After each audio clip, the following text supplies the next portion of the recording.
Commander Zethkar adjusted his mandibles in what his species considered deep contemplation as he reviewed the tactical reports streaming across his neural interface. The invasion of the third planet had proceeded exactly as predicted, initially. The primitive bipeds had fallen quickly to their superior technology, their scattered resistance easily crushed by plasma bombardments and kinetic strikes. The Kythera Collective had identified Earth as a Class 7 resource world. Abundant water, rare minerals, and a conveniently fragmented population that posed no significant threat. Their xenological surveys had classified humans as a typical carbon-based species with rudimentary space travel and predictably tribal warfare patterns. The conquest should have been complete within one orbital cycle. That was 6 months ago. "Commander," his aide hissed through the comm, "we've lost another harvesting convoy in Sector 7. The humans, they're using our own weapons against us." Zethkar's secondary arms twitched with irritation. This was becoming a disturbing pattern. The humans hadn't simply surrendered after their governments fell. Instead, they had done something the collective's vast databases had never recorded. They had adapted. The first sign had been the missing patrol ships. Single vessels would vanish without distress signals, their wreckage later found stripped of all useful technology. The collective initially attributed this to natural disasters or equipment failure. Then the attacks began. Humans emerged from underground tunnels with cobbled-together plasma rifles.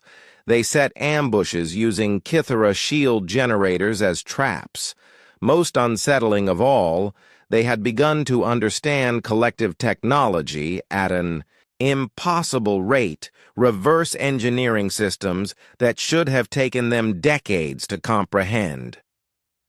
"Sir," another voice crackled through the comm, "we're receiving reports from the mining station on the northern continent. The humans they've built something."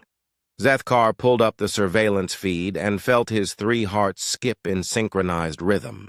The humans had constructed a massive electromagnetic pulse device using components from a dozen different Kythera installations. It was crude, inefficient, and completely functional. "How long before it's operational?" he asked, though he dreaded the answer. "Analysis suggests it already is, sir. They're just waiting." The revelation hit Zethkar like a kinetic round to his carapace. The humans weren't randomly fighting back. They were coordinating. Somehow, despite the destruction of their communication networks and the collapse of their civilization, they were working together across continents and cultures. His tactical display flickered as reports flooded in from across the planet. Human. Raiders had simultaneously struck 17 different installations. They moved like a single organism, each group precisely targeting the most vulnerable aspects of collective operations. Supply lines that had taken months to establish were severed in hours. "Commander!" His aide's voice carried a tremor that would have been unthinkable weeks ago. "Long-range sensors are detecting human vessels approaching the orbital shipyards. Impossible. They don't have space-capable craft." "Sir, they do now." The display showed 3 ships of unmistakably human design, but incorporating Kythera hull plating and propulsion systems. They were grotesque hybrids of 2 technological paradigms that should never have merged, yet somehow they flew with deadly purpose. Zethkar watched in growing horror as the human ships executed a perfect pincer maneuver against his supply frigate. Their tactics were flawless, exploiting every weakness in collective ship design with surgical precision. Within minutes, the I-UL frigate was disabled and being boarded. "How did they learn our tactical doctrines?" he whispered. The answer came in the form of a human transmission, somehow broadcast on collective frequencies. The face that appeared on screen was scarred and weathered, but the eyes burned with an intelligence that made Zethkar's skin crawl. "This is Admiral Sarah Chen of the Earth Resistance Fleet," the human said in perfect Kithara. "We've been studying you for 6 months.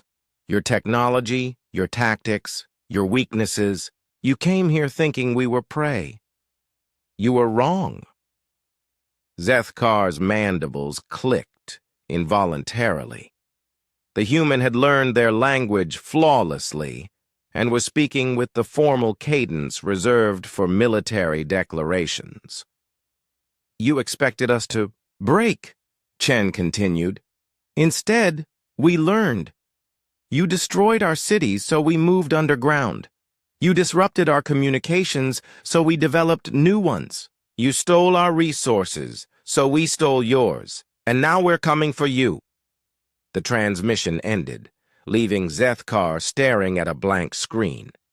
Around him, his bridge crew worked frantically as more reports of human attacks poured in. His species had conquered 47 worlds, but none had ever fought back like this. "Sir," his aide approached cautiously, "what are your orders?" Zethkar considered his options. The collective could still win through sheer numbers and superior firepower, but the cost would be enormous. These humans had proven themselves capable of learning from every engagement, growing stronger with each defeat. They were no longer defending their world.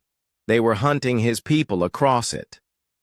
For the first time in his military career, Zethkar felt something his species had no word for: fear. Not of death, which was acceptable in battle, but of being outmatched by creatures they had dismissed as primitives. "Open a channel to the collective command," he said finally.